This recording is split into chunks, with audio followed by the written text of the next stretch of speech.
Hello all, this is a dream I had on August 21st, 2011 that I wrote down about that time, but I'm sharing with you here. I remember I was standing in some kind of place, like a field with houses or buildings off to the left of my point of view, and maybe I was standing in the field next to my house. Um,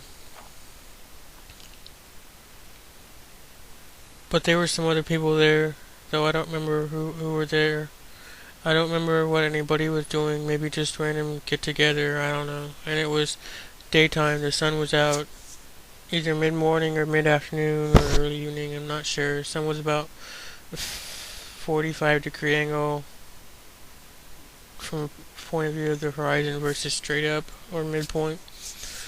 Then all of a sudden everything went dark. It wasn't instantaneous, but it happened within moments, like a half a minute or so. I looked up in the sky and there was a huge black circle object eclipsing the sun, but it was huge.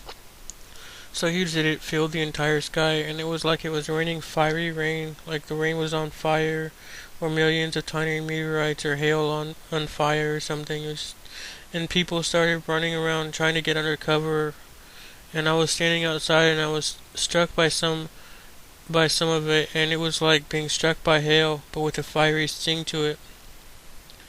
Kind of like being stung by a wasp or a scorpion. I don't know if anybody's been stung by one of those. It's kind of hurt. But it felt kind of like that. Like kind of being pelted like by a BB gun.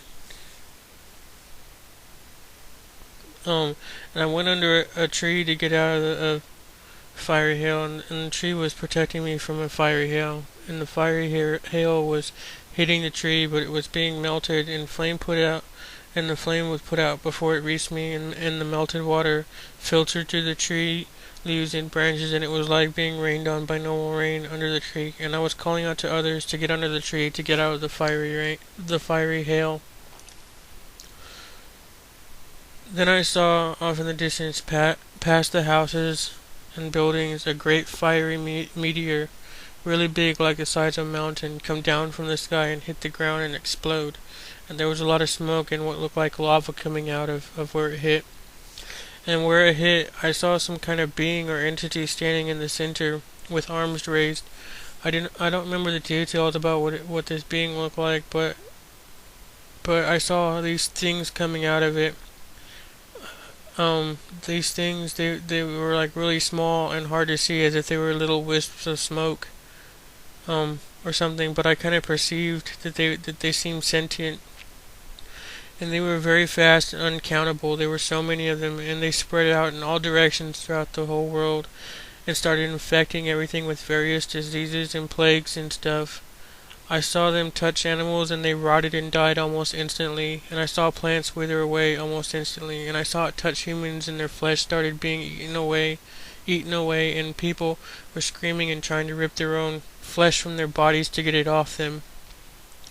And then I was in some large city, and there were people lined up. Many people were lined up as if preparing to leave. Most were on foot, but some were seated on animals like horses and donkeys. And some people asked me to sit on the donkey at the front, and some girl was to sit on it with me, and we were to lead the way to some other place, though I don't know where. But the girl never got on. Instead, I saw my daughter, and called her to me, and she sat with me, and I remember being happy that I found her, that she made it out of, I don't know what, she made it out of something, whatever happened. Then we were in this new place, but I don't know where, and I don't remember any details about it except that it seemed like some sort of prison, and that the people in charge had lied to everybody about where they were going.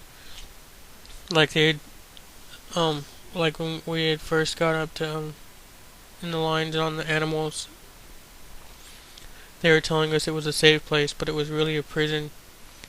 And so I went to try and find the donkey I rode in on and leave, but people were trying to stop me, and keep me there, and I don't remember how, but I somehow managed to escape. Next thing I remember, I was in some big city again, though I'm not sure whether it was the same city as before, or a new city, or what. And I remember I was looking for my daughter and trying to call for her, though I remember actually calling out my wife's name instead of my daughter's name when I called. In other words, I had in my mind that I was looking for my daughter, but instead I was actually calling for my wife. And I remember being on one side of the street, and it was a very big street with like 6 to 8 lanes of traffic, and I saw my wife on the other side of the street. She was kind of squatted and hunched by a building on the other side of the street, and she looked lost and confused and scared. And I was trying to cross the street, but there was traffic and I couldn't pass. And I remember thinking and actually complaining out loud how so much stuff was going on, but the people were trying their hardest, but everybody was trying their hardest to pretend it wasn't happening, as if it would somehow go away if they just ignored it.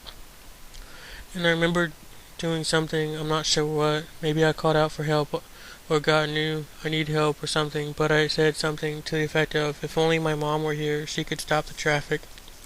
And all of a sudden my mom appeared. Well, I mean, it looked like my mom, but I could tell it wasn't really my mom, but something else that took my mom's form, I guess an angel or something. But the angel stopped the traffic, or stopped time, or something, I don't know, because everything stopped moving, and I was able to walk across the street to my wife. And as I was walking towards my wife to come to her, I remember in my dream thinking that I was looking for my daughter, but then that I had been calling for my wife, and this was my wife hunched over in front of me, and she looked lost and confused, and I distinctly remember this scene happening after the bit about my daughter leaving and I leaving on the donkey earlier. But the context to me suggests this happened before the donkey bit. Anyways, as I was reaching out to my wife, I woke up and that was the end of the dream, and I have spoken it.